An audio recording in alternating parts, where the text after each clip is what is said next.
You're listening to the Paranormal UK Radio Network.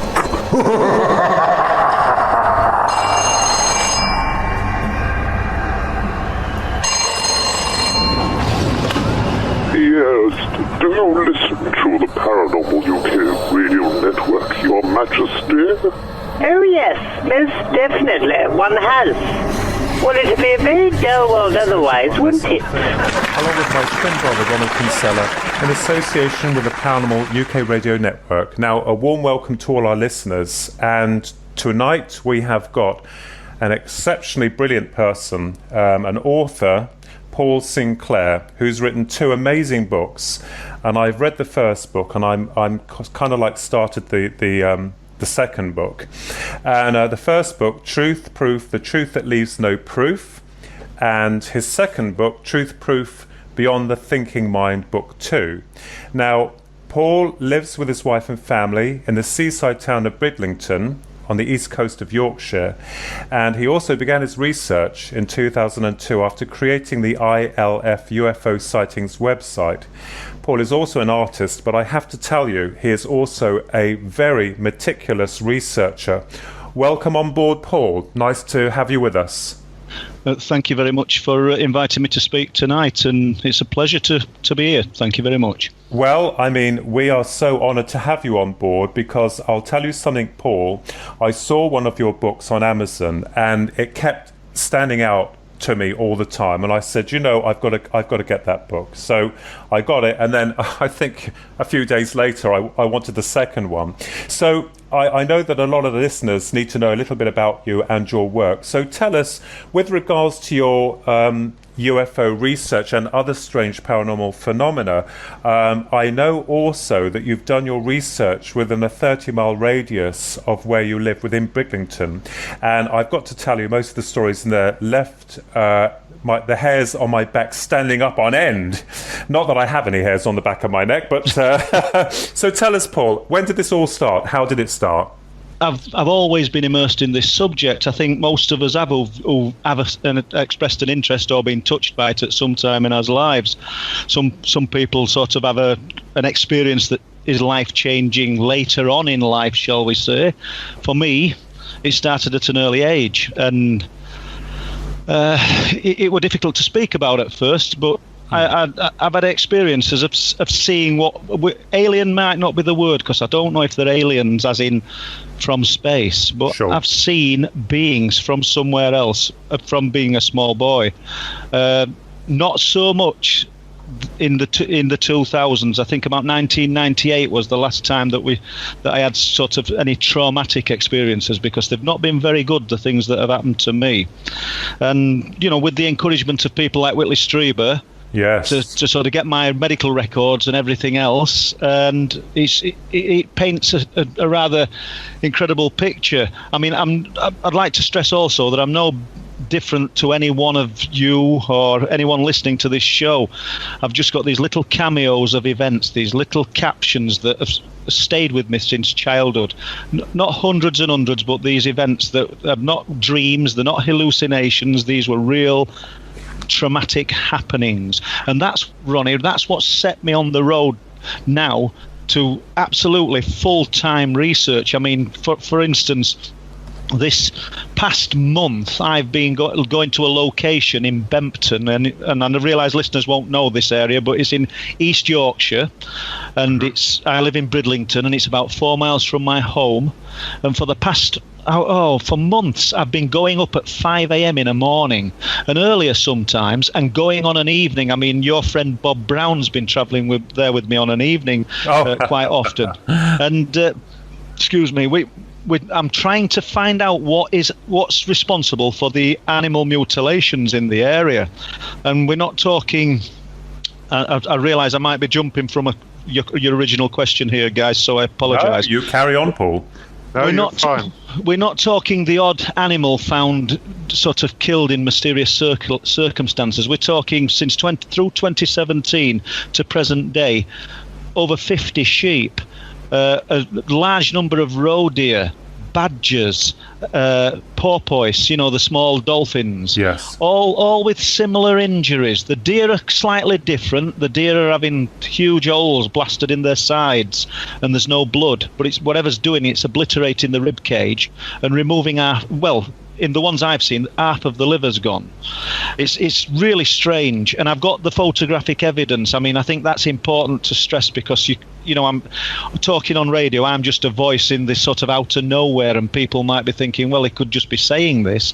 The photographic evidence of the sheep, it's different again. It's not quite how you'd expect an alien-related or alien animal mutilation to look.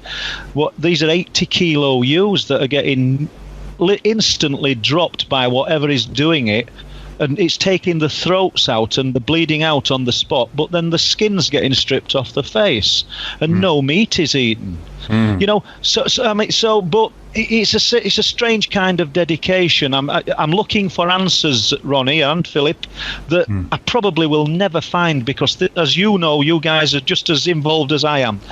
This phenomena seems to be, I wouldn't even say one step in front of us, many steps in front of us constantly. And just when we think we've got a hold of it, it jumps off in another direction.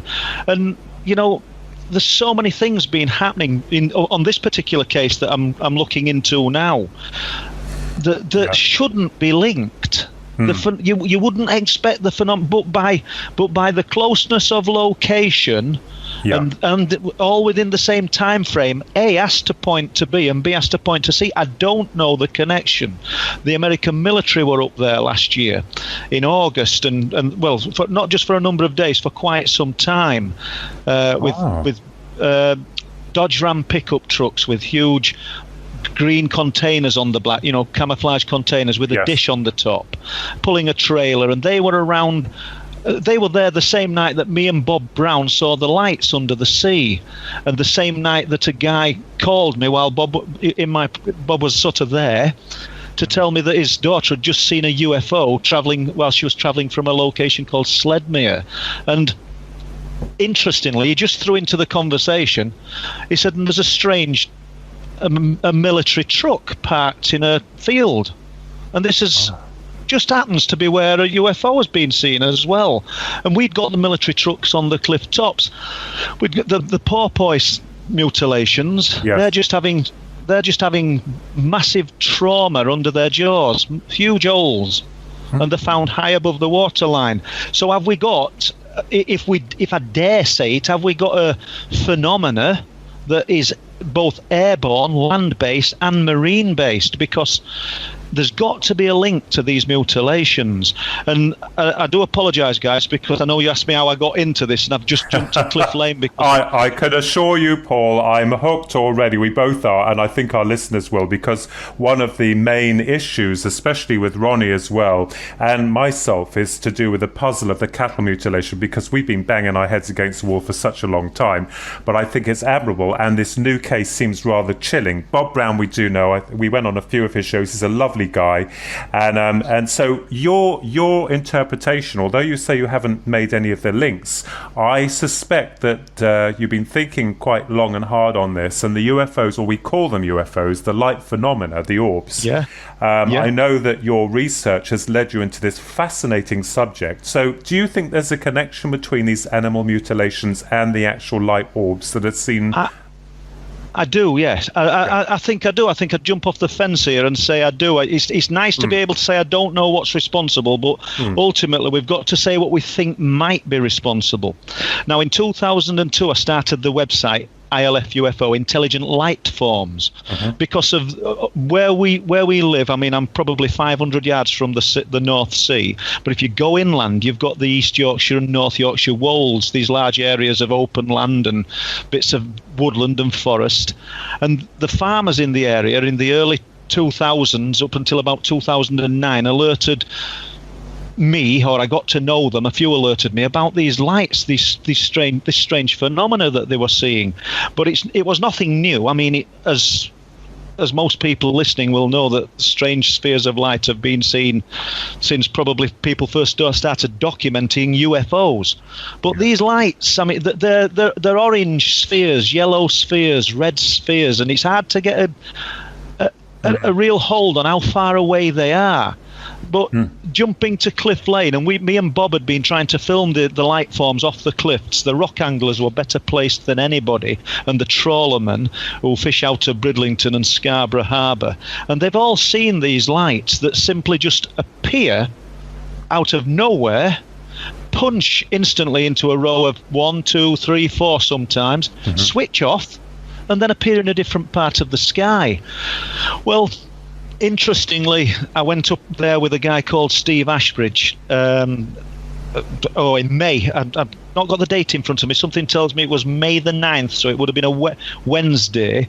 And we did a bit of an observation till about midnight, and Steve saw a gold light over the fields. Now, it wasn't quite dark. This would have been about 8:30, and I never saw it, but I trust Steve's word. We've sort of looked into this for a lot of years, and if he can discount something or prove something is sort of of earthly phenomena or earthly origin, he will be the first to say. But it was strange because it just showed up, this light.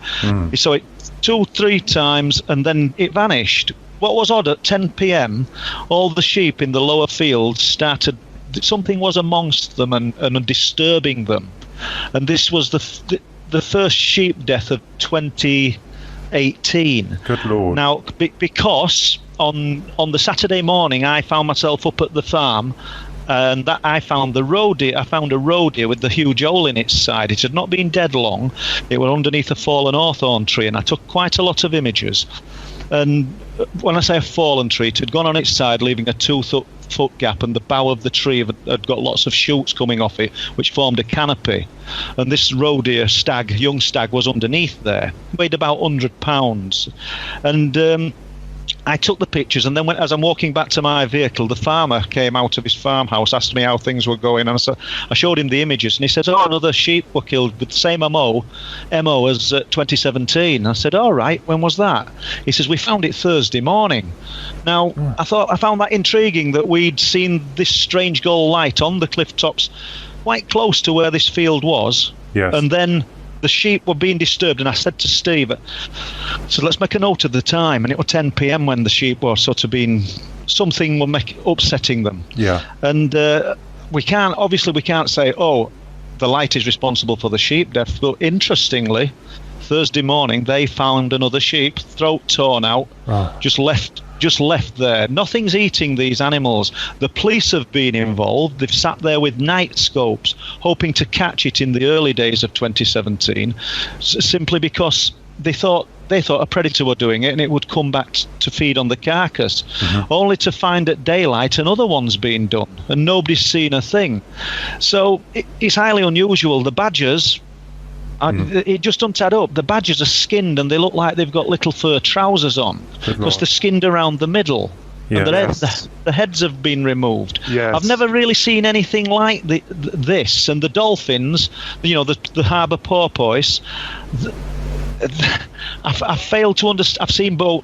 We're having friends who've got trawlers and that. I've seen seals that have been hit by a trawler with propeller, and they get these spiral wounds. And you've seen dolphins as well. But this is different. These are holes straight through the jaws or below the jaws. I just don't understand what's at work creating these horrific injuries. Right.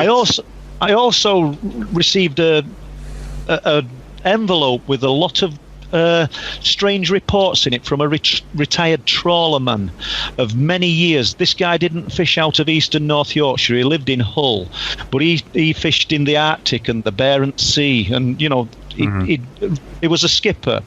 And during his long career on the ships, he noted a few things and made a private sort of little notebook of the unexplained. And I met him just after Christmas, and he fetched me an envelope with about 14 separate white pieces of paper with sketches on that he'd done. In fact, Bob Brown met him with me, and most interesting guy. But he came out with one story from 1973. I didn't think I'd be onto this, and I haven't got it in front of me, but I'll do my best. He was supplying parts for oil rigs, and he had to pass Flamborough Head. Now, listeners, Flamborough Head is probably 3 miles from Bempton, where all this activity is going off. Yes. Now, he gave the latitude and the longitude, on this drawing, and from that I've worked it out, and it was 6 miles off Bempton when this occurred, roughly in the place that we are doing our observations, trying to film the light forms which keep occurring over the sea. I must say, listeners, with no great regularity, if this phenomena performed to order, it wouldn't be unexplained. As you know, I'm not trying to teach anybody anything here. We all know this. Yes. It's just that this area has the ability to produce highly unusual phenomena, and it's worth observing, even if you spend a year looking and nothing happens, because you know when it does happen, it's going to be blooming good. So this guy's 6 miles off off Bempton approximately, and he reports that there's 2 green lights at eyeline on the cliff tops. This is the report he gave me. Now the cliffs there are about 300 foot sheer. You can't climb down the cliffs at Bempton. They range from 250 to 400.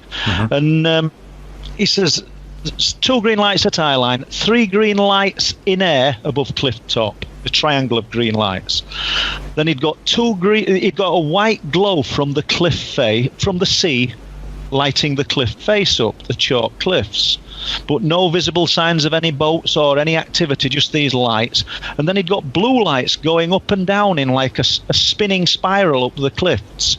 And so he'd made notes of all this in his log. And then the most interesting observation, 2 sheep in water, no throats. Oh. Yeah, seriously, and I thought, wow. And this was April, I don't know the date, I do, but I haven't got it off top of my head. This was April 1973. And I'd like to bet that this phenomena has been going, or things of a similar nature have been occurring way before we first started documenting anything. And I just find it amazing that so many people have seen these lights. Coast Guard, lifeboat men. Yes. And I've had access now, Ronnie, to Coast Guard and lifeboat logs. And I suggest any listeners, if they ever get the chance, or yourselves, to look at these logs. I don't think we're supposed to look at them. The Coast Guard ones I looked at and I returned. I've not kept anything. But you'll find call-outs to unresolved lights over the North Sea or over the sea where you live. I promise you will find these call-outs. 9-hour call-outs to flares that never were. 4-hour call-outs. Members of the public who've reported them. Police officers. Coast Guard themselves. Something is at work. Yes. That is. But what we've got in the Coast Guard and the lifeboat logs, guys, is a unknowingly there's no cover up with these guys. They've not done anything to suppress it, but they've actually documented the unexplained phenomena for us. And we, if as a collective, if we could start looking into these logs or try and get access to some of them, we will find it. I know that not every unexplained light in the sky is going to be some kind of wonderful magical mystery, but when you've got experienced trawlermen, when you've got police officers, when you've got Coast Guard and members of the public reporting seeing unexplained lights over the sea, and all they can say is suspected flares. Strange. Yes. They know, and the reports cover 3 pages, and usually there's a first page is just the report itself. Then the second page is as much detail as they can add, and then the third page will be just the conclusions, and it'll just say unresolved or a line through it, and it seems acceptable. That's the bit I find frustrating. Yes. The official bodies just think it's acceptable just to write it off unresolved, because they daren't say that we've got a genuine unexplained phenomena at work here. And I believe we have. I was going to say, Paul, that this is quite an old phenomenon, because I do know that Philip and I researched the Dyatlov incidents, the past incidents, where we had in the Soviet Union in 1959, when we had, I think 9 skiers. They were found dead, professional skiers, in the 1st of February 1959. It was near something called let me have a look, the mountain of the Dyatlov Pass? That's right. Yeah. And they covered it up. They covered it up with military precision. The bodies were buried in lead coffins. There were 9 of them. They've said that 9 were dead from hypothermia and physical trauma. But what's interesting is that prior to this disgraceful incident, where they actually cut their way from the inside of the tent out because they were terrified at the early hours of the morning, there were reported orbs of coloured lights in the area by the natives, and these people were found with eye sockets. Only their eye sockets. Their jaws were exposed. They had disgraceful trauma. They looked like they had been basically operated on in the most crudest manner I could put it, I suppose, but unknown to man at the time. And it seems like they were dropped from something. They were all dropped, or most of them were dropped. Their fingers were bare because where they were trying to climb trees from this aerial mystery that caught them. So what you're saying is it rings a bell, especially with that, because this has not only happened to cattle, it's happened to people too. So true, and I believe that some of the 9 had the tongues removed as well, hadn't they? That's right. They named it the Dyatlov Pass incident because of the head guide, I think. I can't remember his first name, but it was Dyatlov. What a fabulous story that is. Obviously a traumatic story and a sad story for the people involved, but absolutely it rings true. And it just makes you wonder what the nature of these lights are, doesn't it? In the same area we've had people going missing. And I've tried to deal with it as respectfully as I can, because obviously we're dealing with someone, relatives or people who've got lost loved ones, but it's unresolved. And I've tried not to speak about anybody that's had a history of trauma or a depression or suggested that they may want to take their own lives. The ones that I've dealt with or the ones that I've written about have been people who've, for the best part or for my best of my knowledge, have been quite well adjusted, and they've just gone for a day's walk and they've never been seen again. I mean, that's quite incredible. Yes. I mean, one of the guys went to Bempton for a walk to the nature reserve. Edward Matchin, I believe they called him. I haven't got the details in front of me. I think something tells me it was 2013, and he disappeared. He's never been seen since. But what is interesting is 7 days later, 16 miles up the coast, but it jumped from East Yorkshire to North Yorkshire. A guy went fishing he took his 2 spaniel dogs with him and vanished, never been seen again. And it seems like North Yorkshire Police and East Yorkshire Police, I'm sure they've not put this together. I contacted the Missing Persons Bureau, and if anyone looks into missing people, you will see. Let's assume that Paul Sinclair goes missing, but I go missing, and I go missing in Scotland. It will not be down as I've gone missing in Scotland. It will be down as Paul Sinclair from Bridlington. So, and I contacted them and I says, do you realise you've East Yorkshire, East and North Yorkshire, you've got this list of people, and quite a large number of them have gone missing from Bempton, but nothing in your literature says that. And they said, well, that's not how we do it. I said, well, you're missing a trick here. There's something at work. I never spoke about unexplained phenomena or anything. It was just the fact that when you look at the list, there's all these men on it, and the men, and you can use 2 hands full that are from East Yorkshire and Bempton. Well, from Bempton primarily. And to me, it sticks out that we've got something serious happening here. Yes. And, I also think, Paul, sorry to interrupt, that with regards to your research with regards to the light phenomena, that is very interesting, because you're kind of like bordering along the lines of what we're thinking here as well, and have been for some time, that the physical strong construct of UFOs is not all myth, but a great many of it is, because this phenomena operates through energy, or intelligent energy.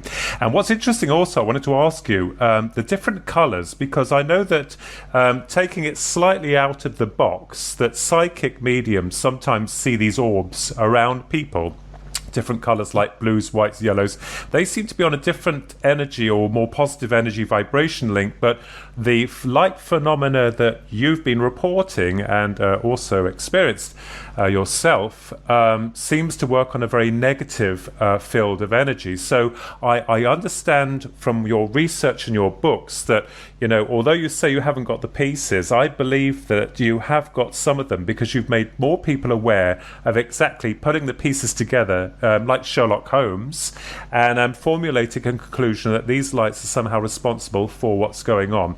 What do you personally believe that these lights are? What's your opinion about them?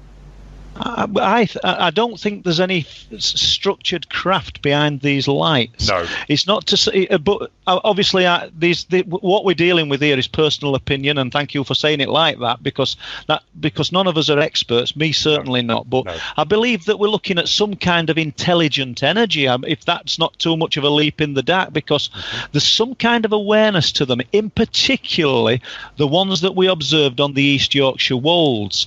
There was a farmer up near Staxton Wold, near the old RAF base. I call it the old, it's still operational.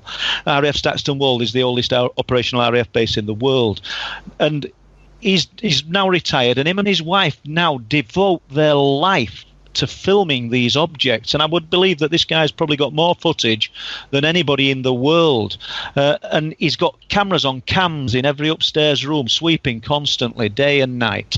And this guy's just obsessed. But he noted, and I noted, that you can sort of looking. There's a buzz in the air, and you can be looking for these things, and suddenly one will appear. And yes. I don't know whether we're imagining it or it's just sheer coincidence. I mean, there's been many instances where me and Steve Ashbridge have sat with cameras on tripods ready, hoping this phenomena will present. And then it's probably we've been there since 7, and it's got to 10:30, 11, and we thought, right, we've had enough of this. Pack the cameras away, and Steve's famous words would be, "You watch, it'll show." And sure enough, the phenomena shows. Now, I don't know whether this is sheer coincidence, but it seems to have happened on far too many occasions. I think there's some kind of awareness. One example I could give is a rock angler that was fishing at Bempton off the cliffs. Believe it or not, guys, they fish off these 300-foot cliffs straight down into the North Sea. And the sheer, they rope themselves on, and how they manage to get a fish up them cliffs, but they do. However, this guy, first-hand account, I think we're looking at about, I can't remember exact date, probably 2009, 2010. He's up there, it's November. The bird sanctuary was just closing up. Oh, yes. And he sat on the cliff tops, and he's looking out to sea. It's a beautiful star-filled night, and he noticed there's a star that he can't recall seeing before, a large bright star up in the heavens, obviously in the heavens. He said, but as soon as I connected it with it, as soon as I looked at it, it was almost as though it was on me. He said, and suddenly everything around me filled up with light that made the earth look just like a welder's light. It was just absolutely incredible. Good Lord. And he said, and then, so obviously this wasn't a star, because it's just the impossibility of it. But he saw this object that he perceived as a star in the heavens. He said, and I sent to just connect with it. He says, and instantly, like some kind of intermind connection, he says, it's on me. Everything lit up, few seconds, and then everything it just went literally like a firework. It had gone, leaving a trail. He packed his things up, needless to say, and were down at the car park, and he went home. It frightened him to death. So what are we dealing with? There's a guy called Andy Barmby who likes to fish for bass, and he was in Thornwick Bay, which is just to the right of Bempton, but only a few miles down the coast, and he's in a little cove after 10 o'clock at night on his own. And remember, these areas are so desolate and remote. Even in the height of summer, you'll not get a lot of people round them at that time of night, and in winter you get nobody, and it's late. Yes. He said, and I'm fishing for bass. Very still night. He says, I'm just sort of doing my own thing. And 2 globes of light lit up off the cliff face, but below the cliffs. Large orange spheres. He said they were as big as cars. He says, and they're not far away, and he's observing them and thinking, what could they be? There's absolutely no sound, and he's looking at them, and they're just switched off. And then he just carried on fishing. I mean, I've actually been speaking to Andy tonight, funnily enough. But anyway, he carried on fishing. They came on again. He said, I just packed my gear up and left. And I often wonder what would happen if anybody got an up close and personal encounter with these lights. We've got reports, more than one report, of a large luminous mass on the cliff path. It almost looks like a mushroom with lights punching out all around the inside of it, but you can't see an actual light. You can just see lights inside this cloudy mushroom of a mass. And obviously it's a single track path, and I wonder what would happen. I mean, I've had a few reports of this where people have seen it, one particularly from a guy in Bempton and a guy in Flamborough, and they just turned and went the other way. It unnerved them so much. But what if somebody didn't? What are we actually dealing with? This is the same area, guys, where I think it was 1963, you might be able to correct me here. Can you remember when the craters appeared all over the UK? The Charlton crater, and if you can, in July of, I think it was 1963, craters appeared all over the UK, in Lanarkshire and everywhere. And because of the lack of obviously social media and press, nobody really found out about this. You know, the actual locations reported it at the time, but we had one on the cliff tops at Flamborough, and wow. Patrick Moore came to these craters with the MOD and Geiger counters. Patrick Moore's job was to dispel the myth of little green men. Now, I actually managed to interview Colin Hood, who in 1963 was a young man who went to cut hay on his dad's farm at the top of the cliffs at Flamborough, the Hood farm. And when he came back, this crater had appeared. And the army put it down to lightning hitting a pocket of gas on the top of the cliffs. That's ridiculous. Absolutely. And then I found another guy who's still alive now, 94 years old, and he used to work for a company that removed earth, gravel, and he was removing earth from actually a large burial mound, which you would never get away with now, called Beacon Hill in Flamborough. And when the Hood crater appeared, because it made the local papers, we can find reference to it online. Anybody that wants to look at the craters, you will find the Flamborough crater and reference to it online, along with all the others. I think the Charlton crater and the Dufton Fell crater were the most prominent ones to make the news, because Flamborough's just a tiny place. But, however, the guy removing earth and gravel found another one at Bempton. And he directed me to it, and I've measured it. It was 63 feet in circumference, and I've put a string line across it. And I think somebody had filled part of it in, but it was still 6 foot deep. And I took loads of pictures of the crater, but what's interesting is it's filled in now. It's strange. Maybe it's, once again, are we just dealing with coincidence? But it stood all those years since 1963, and I think it got filled in last year. You wouldn't even know it had ever been there. There's definitely a connection with the orbs and the cattle, the animals being mutilated. I think it's very dark and very disturbing. It's very worrying. Now, where we have to be quite logical, these animals are constantly being attacked. And so it seems to me, or to my mind, that whatever these things are, they need something from them, or that's the only thing I can think of. They need something from them, which is very worrying, isn't it, Paul? It's very dark. I'm absolutely convinced they are connected. I totally agree. Absolutely agree entirely. But what's strange is that the sheep are getting bled out. Or at least we believe they are. I mean, there's no pools of blood, but there's a dark area when you get to it. The deer that had this huge hole smashed into its side, it was just incredible, but the internal organs looked absolutely pristine, except half of its liver, which was missing. And I spent ages, well over an hour, with this carcass, turning it over by the antlers, holding it and going through its fur with a piece of wood, looking for any signs of puncture marks, any signs of scratches, trauma. Nothing. Yet and if it had been a fox that had caught this, which I can't imagine it would have done anyway, it wouldn't have gone through the ribs. The ribs were literally just smashed to bits. It was just such a strange. It's almost as though we've got different elements of some phenomena at work. I've often wondered, in these areas of high strangeness, whether the area attracts unexplained phenomena or throws it out. And are we dealing with more than one phenomena? Is it some kind of chameleon? Well, I've been told quite recently, jump into the military, and the military that were at Bempton, primarily through July 2017. Air Forces Monthly, a magazine that can be bought off most newsstands and major sort of news agents in the UK and Scotland, I would think. Someone else took an interest and took a picture and sent it to Air Forces Monthly of these objects, of these vehicles. And the editorial staff there were of the opinion that they may have been SAM emulators, surface-to-air missile emulators. Now, my contacts in the military tell me that it was microwave technology that was on top of those units. But now, to further back this up, I've been told only a few days ago that it was definitely microwave technology, and they were there to track fast-moving underwater objects.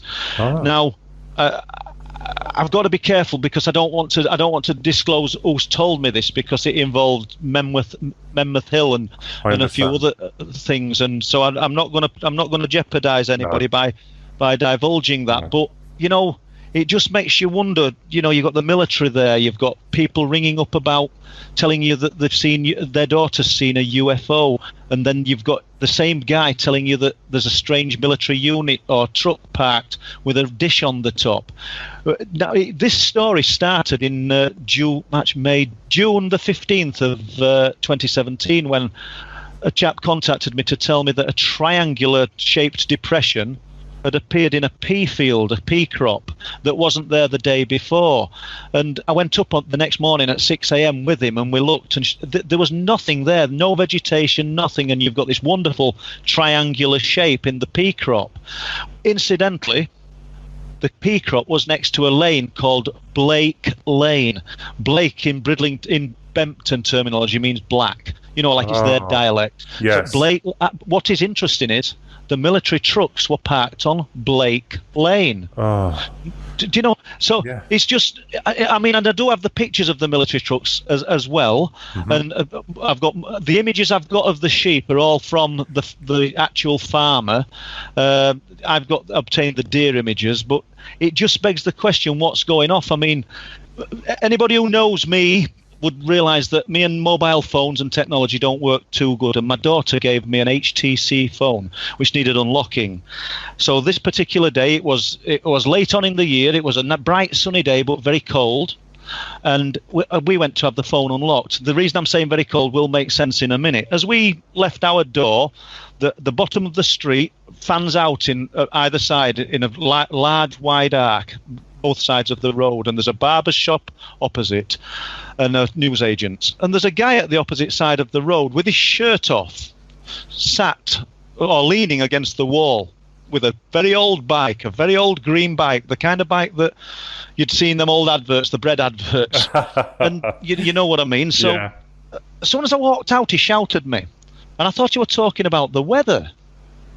I knew what he was saying now, and he's saying, you're bringing down the light, you know what you're doing. But I looked over and I said, it's quite a wide street and there's no one around. And I said, yeah, you enjoy the sunshine, mate. We're not going to have much more of it now, because I'm thinking the fool's got his shirt off in this weather. It's cold, actually.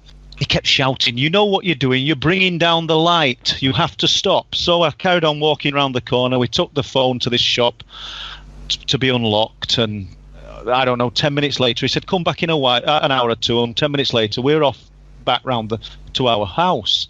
Now the guy's on the other side of the road, our side, and he's put a jumper on, a tight-fitting brown jumper. He's left his bike at the other side of the road, and me and Mary are walking down, and I knew it were him instantly. Bald head, this guy. Very muscular, but he looked like an action man. There were no vascularity. It was just, so in a way I'm contradicting myself. Everything looked in shape like an action man would, but there was no sort of detail to the muscle. And he had the skin texture of Spam. So I said, oh no, there's that bloke there again, sort of thing, to Mary. And before we got to him, he turned round. He'd got full wraparound sunglasses on, and he went, you know what you're doing. You have to stop. I said, excuse me? He says, you know what you're doing. You're bringing down the light. You must stop. And I don't know why I don't know why I stayed and spoke with the guy. I don't understand this to this day. And so I'm facing him. My wife's to the right of him, and he's telling me this constantly, and I'm trying to fathom out, and I'm trying to sort of outwit him. And I was asking him questions, but I couldn't. This guy was far too clever for me, and he were even answering what I was asking him. It's so hard to explain. And at one point, he put his hand on Mary's shoulder. Yes. And I looked at this guy, and I'm not a violent person, but I will always look after myself, or I used to do. I'm 55 years old now, but and I knew, and he knew, if I'd have touched him, there'd have been conflict. Yes. And I looked, and he looked like, I don't know, he probably were about, I'd have said, if I had to guess an age, 35, 37. And I'm thinking, I don't need this. And he says, I'm not talking to her, I'm talking to you. You know what you are doing. You have to stop bringing down the light. So with that, I just sort of said, come on, Mary, we're going on. He's still shouting at me, and we went home, and Mary said, he frightened me, that man. Do you think he was an alien? No, he's never said anything like that, ever.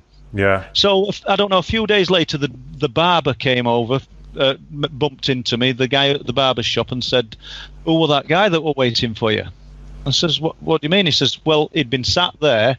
He says, and soon as you came out of your gate, he made a beeline. He's turned, because we were watching him, because he looked so unusual. And so there was some kind of connection. Yes. But I mean, to be honest, I need to end the story. I asked him where he was from, and he said Rickle. Now, I didn't know where Rickle was. It's in North Yorkshire, and it's about 50 miles away from where we are now. And when we got home, we couldn't remember where he said he was from. I said to Mary, I said, where did he say he was from? She says, I can't remember. So a few weeks later, there's a missing man. Bempton parked his camper van up, gone for the day. Yes. Or vanished. Yeah. From Rickle. Oh. That soon as he said Rickle, as soon as the paper said Rickle, I said, that's where that guy said he was from. Mary agreed. And now it wasn't the same man. I must stress, it was not the same man. This guy who went missing had ginger hair and glasses. This guy were bald. But I just thought, what are the chances? And Mary made another observation, because I didn't. She was facing the wall where his bike was. She said, did you see his bike?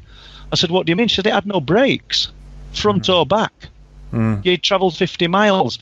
It's such an unusual man. But none of us are strangers that were probably listening to this and your shows. Oh, no. To the unusual. I've got scars on my arms, I've scars on my back that have appeared overnight. That's why Whitley said, get your medical records, you must look into this. Yes. And it tells an incredible story, and even though it's about myself, it is true. I mean, well, it's changed your life completely. I mean, the thing is, though, now that you're focused upon the research, obviously I believe that with all of us there, we have our paths in life, and my belief is that this is only a small part of life that we go on.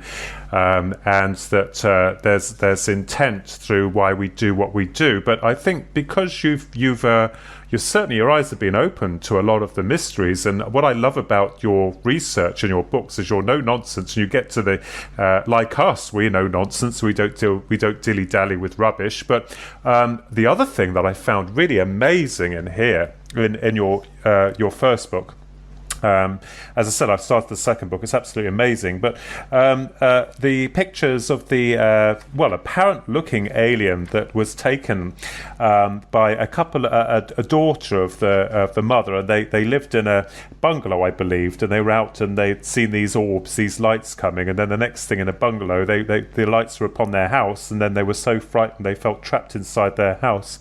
And then the young lady took a picture through the kitchen window, but not looking up. And you've got these wonderful pictures of what looks to me, or similar to a grey.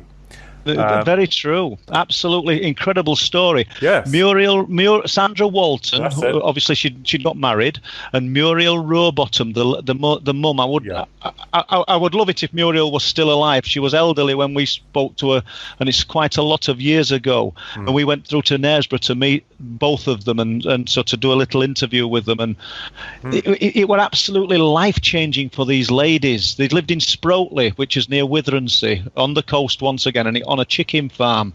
And I think Sandra was doing the pots at the kitchen sink, looking out onto open fields, and she saw some lights which were quite intriguing, and she opened the back door and looked at these lights and shouted at Mum, and her mum come and looked, and they were absolutely intrigued. Sandra said, "Wait there, Mum, I'm going to go up and get a camera." And it was the kind of camera everybody will remember, and perhaps if you're old enough, with the square flash that every time you took a picture it turned. Yes. and she snapped a picture from the front door, and instantly she snapped the picture. These lights just moved straight forward, and they were in the field in front of them. I don't mean 10 foot away, but they were in the field in front of them, because they were looking at these lights over a vast distance. And at one time they talked about them looking like a rack of snooker balls that were turning, and they spoke about them looking like eyes, and there was one with a shutter. And what I like about I don't mean everybody tells the truth, but when you sort of realize that somebody's on the money when they actually can't describe what they're looking at, because we lack the vocabulary to actually describe some of the things that we're seeing, because we're trying to describe it in terms that are only earthly things that we actually know exist, and some of these things are far beyond our understanding, and we don't have the vocabulary. And Muriel and Sandra shut the door and hid in the corners of the kitchen, and I think Sandra said she could hear noise outside, and she crawled along the kitchen floor and lifted the camera up and took a few pictures. And those pictures, Ronnie and Phillip, are what I took of her own pictures. Yes. They were very guarded over these pictures because another UFO investigator, no names mentioned, but apparently had visited them, and he tried to steal the negatives. And this come out with something else that was so interesting. They showed me and Steve Ashbridge the negatives, and Steve will back me up on this. We never saw anything, by the way, but she said, "We've seen a crucifix floating in the negative." Good. I don't know what that means, guys. I'm just relating what this lady said. Yeah. And it had such a profound effect on the pair of them that Sandra believed that I think it's just culture and an age thing.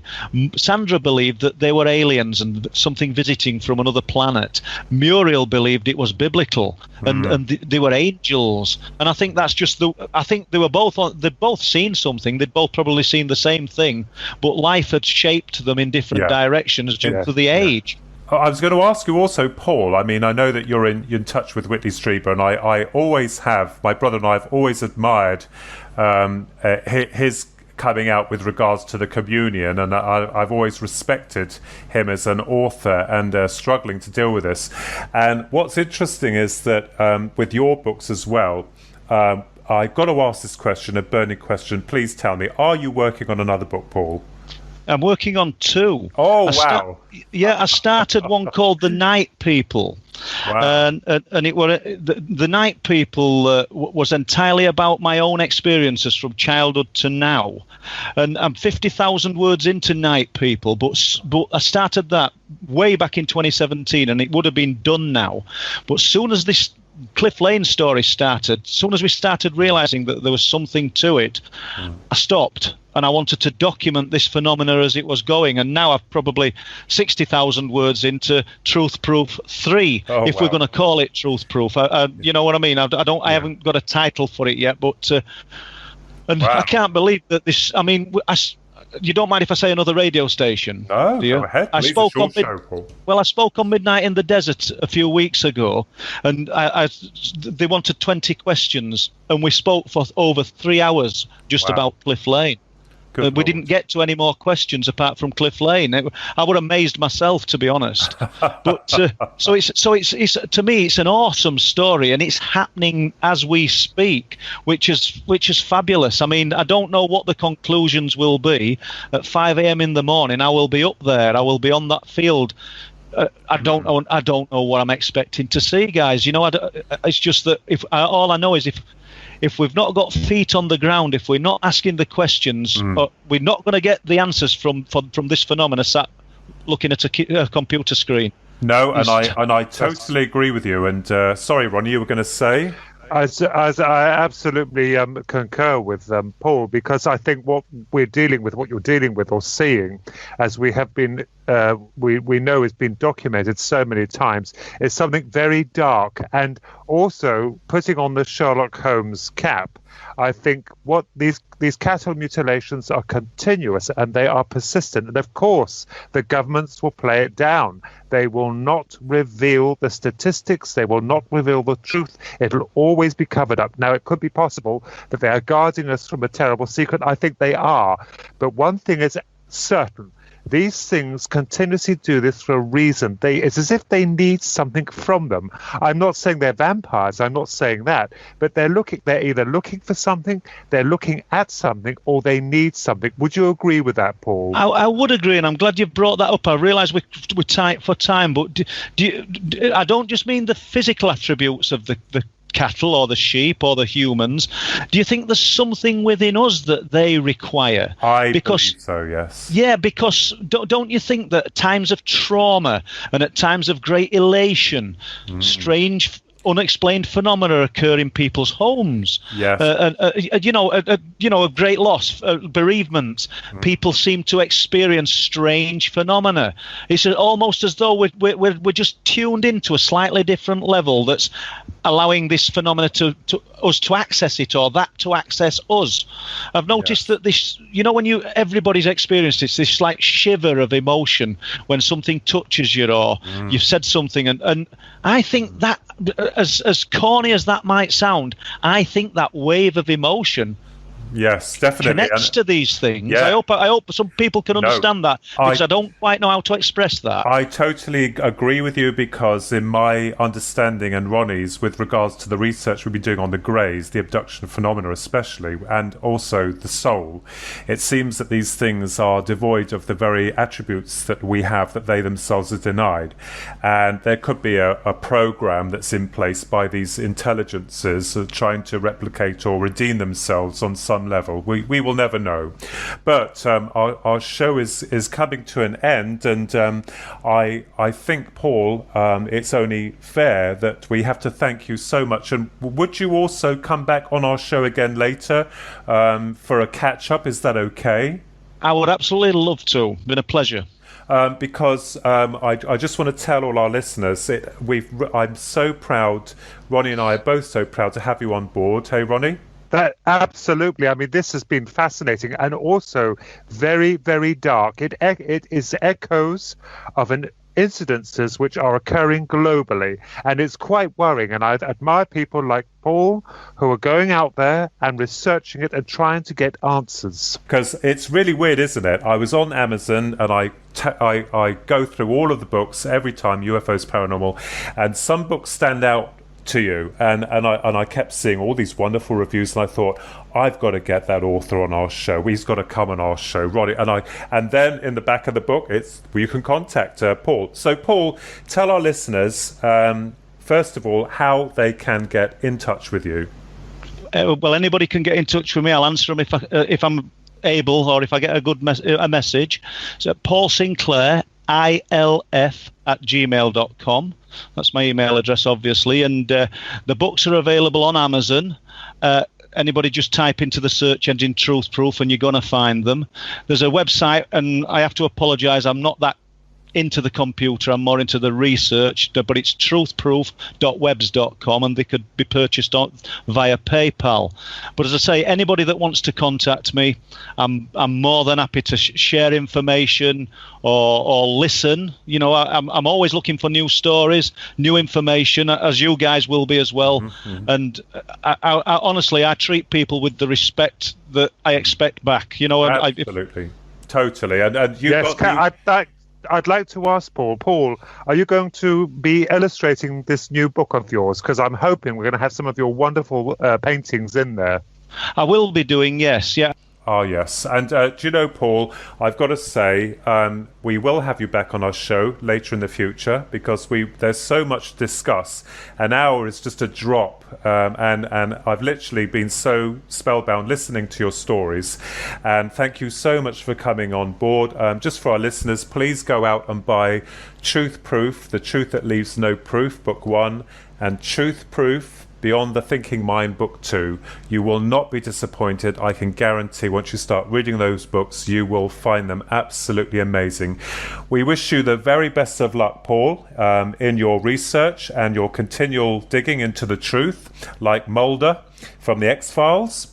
It's all I have to say now is that thank you very much for all our listeners for tuning in, for Ronnie for coming on board as always, and again to Paul. Well, thank you. You're very welcome. And you've been listening to the Paranormal UK Radio in association with the network and Twin Souls.